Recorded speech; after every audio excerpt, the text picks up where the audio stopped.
Thank you, Honorable Speaker. Honorable Speaker, I rise to support this report of the Committee of Public Investments on Social Services, Administration, and Agriculture.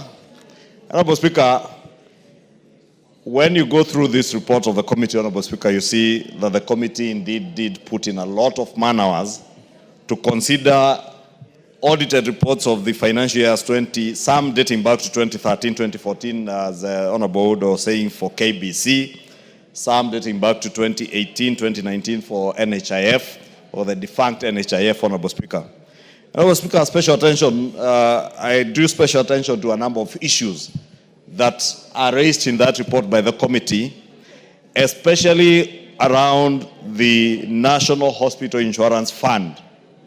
Honorable Speaker, if you read that report, you will see that there is a car park that was built at community next to the existing NHIF tower. A car park that is reported in this report to have cost 337% of its original cost. Honorable Speaker, that is not just illegal, it is actually criminal, because you cannot vary a contract 337% of the original cost, Honorable Speaker, without repercussions.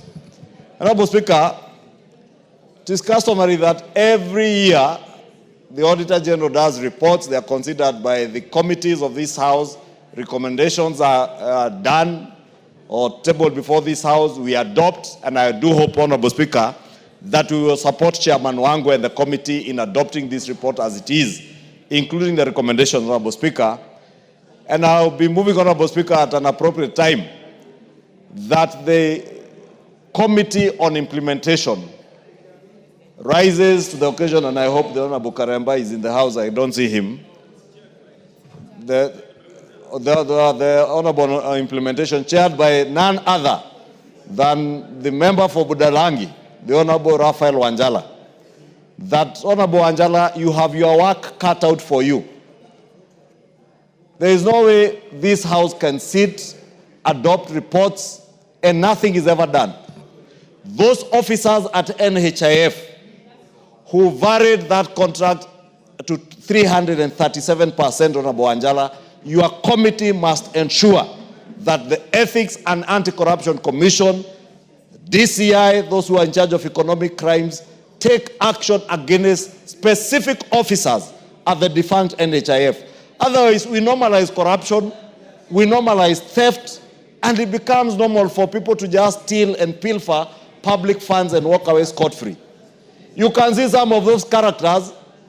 The former CEO of NHIF is all over now pretending to be running for a governor's seat. How can you be running to be a governor in the county of Nakuru on pilfered funds, Honorable Speaker? And we must not use elective public office as a laundromat or as a laundry for laundering or cleaning people who have pilfered public funds. The former CEO, National Health Insurance Fund, must answer to these issues, Honorable Wanjala, and you must ensure through the Committee on Implementation that former CEO, Jeff Mwangi, does answer to this kind of outright theft of public resources, Honorable Speaker. We must not allow criminals to get away scot-free, then run for public office to hide behind public office, Honorable Speaker. And when you are arrested, you start now crying, oh, I'm being arrested because of politics. There is nothing political when you pilfer public funds. How do you go and construct a car park at 300% of its original cost? And to make what matters worse, Honorable Speaker, you escalate the costs and still don't complete the building. If you go to that building, Honorable Speaker, lifts that were to be installed to make it functional, because you cannot park on the level 3 basement and your office is on the 17th floor and you're expected to climb up on the lifts as much as you want to live healthy. And Honorable Speaker, that building today has no functional lifts. No wonder, and you will see from the committee's report on Anjala, that car park is underutilized. It's only being utilized at the level of 20%. Yet we have sunk billions, Honorable Speaker. And we want to say that this house should allow people to just walk away scot-free? We must not allow it to happen, Honorable Speaker. And we must make sure, and that is why I'm challenging the Honorable Raphael Wanjala, to make sure that those culprits, especially those known criminals at the defunct NHIF, are brought to book. Honorable Speaker, I hear the Honorable Raphael Wanjala saying he's taken up the challenge.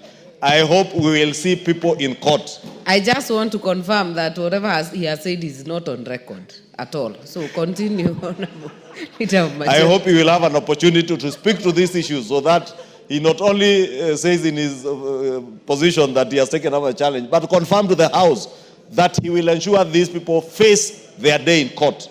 Honorable Speaker, again, if you read that report, the issue of pending bills at the National Hospital Insurance Fund is a sticking issue, and the chair of the Health Committee, the Honorable Dr. Nyikal, will tell you.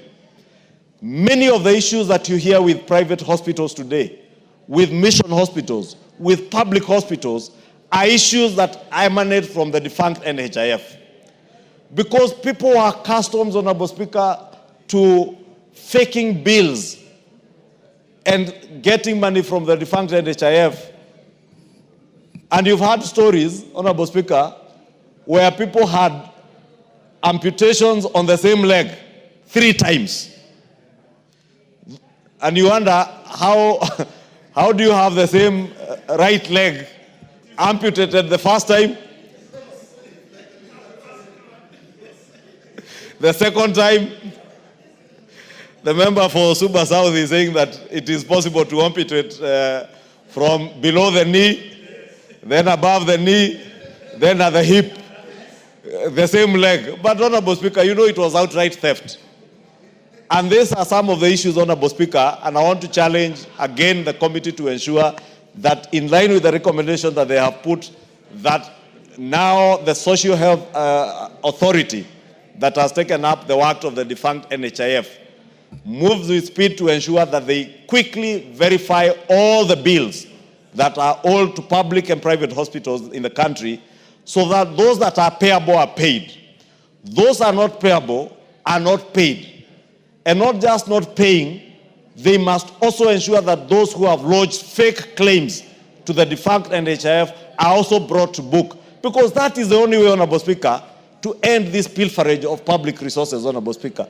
When you steal from the sick, Honorable Speaker, I mean, you don't even deserve to be living if you are stealing from the sick. And you've seen people stealing from NHIF money that belongs to patients, Honorable Speaker. And I want to plead with the committee that if and when we adopt this report, the Committee on Implementation again takes up this matter with NHIF or SHA to ensure that this matter is closed so that the bills that are payable. I have seen a number of mission hospitals saying we are owed so many billions by SHA, and what they are carrying forward is the bills that came from NHIF, Honorable Speaker. And I remember one case in the recent past, I think it was a bishop in Kakamega, who had to, unfortunately, eat his own words when he said that the St. Mary's Hospital in Kakamega was owed billions by SHA, and said that unlike when it was promised that it would be paid close to 90 million shillings, they had only been paid 9 million shillings.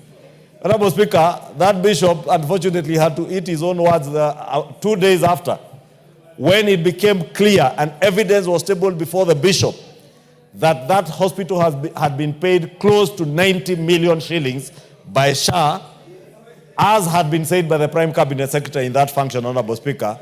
And therefore, even as I plead to our religious leaders, Honorable Speaker, to verify things before they say them in public, to also appreciate that there are indeed monies that are owed by the defunct NHIF. And that is why it's important, as the committee has recommended, that we verify those bills that are payable, and those that are not real bills, they are notified that these are not payable so that they also stop accruing them in their books. and waiting for payments that probably will never be paid. Honorable Speaker, in conclusion, Kenya Broadcasting Corporation and Honorable Oudo spoke to it. KBC stands the potential of being a super rich public institution in this country. And it is true, many public broadcasting corporations around the world, even the BBC that the Honorable Oudo was alluding to, get support from government. And indeed, the Exchequer in the UK does support the British Broadcasting Corporation. But that, Honorable Speaker, does not mean that in this day and age, state corporations cannot reinvent themselves and work in a way that they become profitable institutions. And KBC stands that potential, Honorable Speaker. This is a very rich institution, Honorable Speaker. If you look at the land resources that KBC holds, right here in Karen, between Karen and Gong around Kirarapon, KBC has land, I think, is close to 100 acres. Go to Mombasa, Jomvu, Kisauni.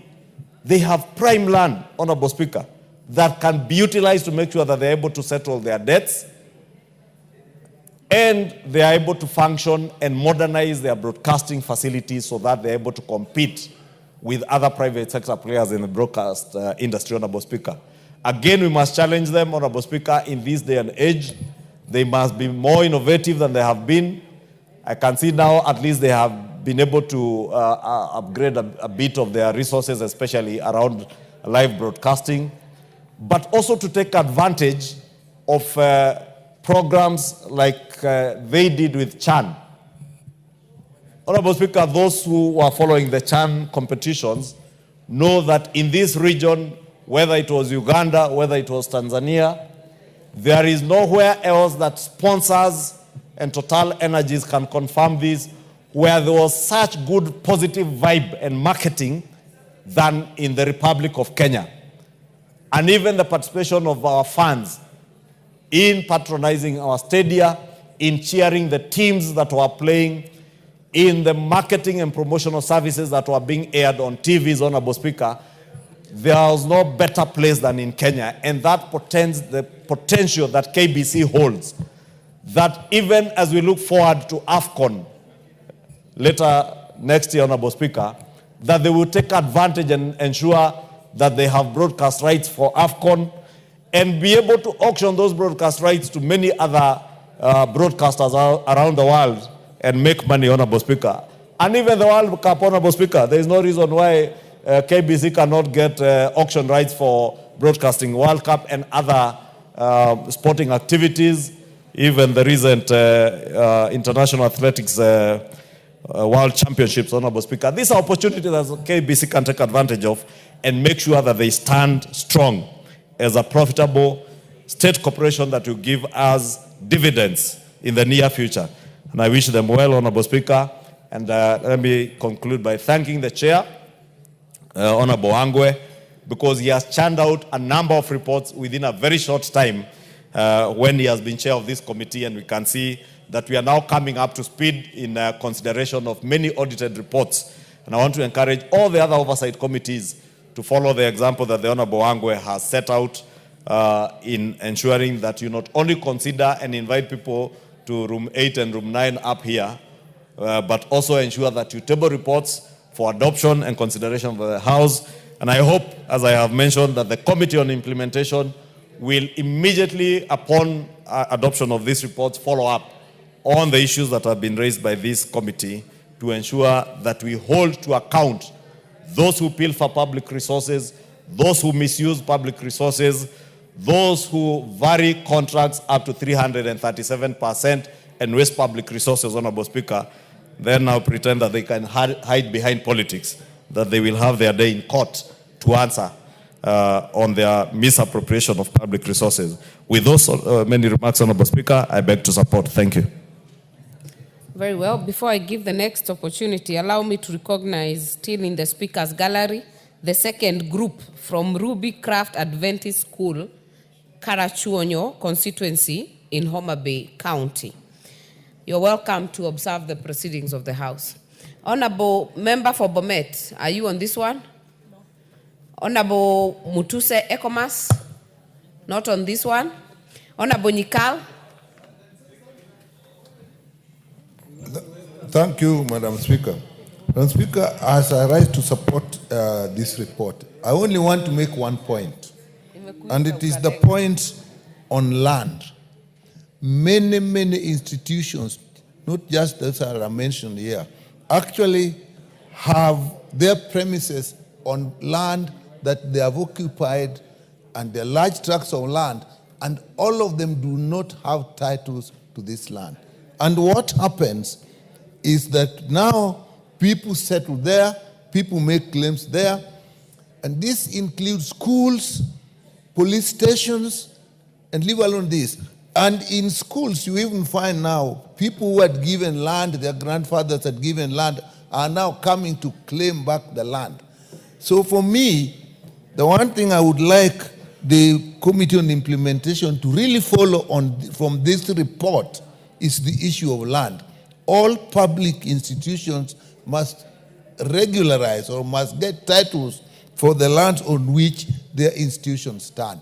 It's actually going to be a crisis that, like, look at the case of NHIF. Land that was there now has become a court case. And you look at KBC that we are saying, many pieces of land, again, they don't